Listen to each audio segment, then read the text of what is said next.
இன்றைக்கி ரேஷனில் வாங்கின அரிசி பருப்பை வச்சு சூப்பரான ஒரு டேஸ்ட்டான முறுமுறுன்னு ஒரு தோசை சுட போகிறோம். வாங்க அது எப்படி செய்யுதுன்னு பார்க்கலாம். அதுக்கு 2 டம்ளர் அளவுக்கு ரைசன் புழுங்கல் அரிசி, 1 டம்ளர் அளவுக்கு ரைசன் பருப்பு எடுத்திருக்கேன்.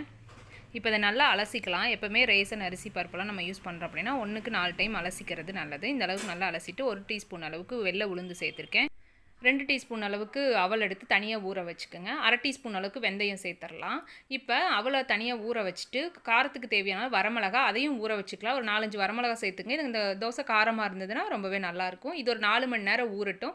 ஊறின பின்னாடி நம்ம மிக்சிலையோ கிரைண்டர்லையோ அரைச்சிக்கலாம். இன்றைக்கி நான் கிரைண்டரில் தான் அரைக்க போகிறேன். 2 துண்டு இஞ்சி சேர்த்துருக்கேன். கூடவே நம்ம ஊற வச்ச வரமிளகாய் சேர்த்து ஒரு 2 மினிட்ஸ் அரைச்சிட்டு அதுக்கப்புறம் நம்ம ஊற வச்சுருக்கிற எல்லா பொருளையும் சேர்த்து நல்லா அரைச்சிடுங்க.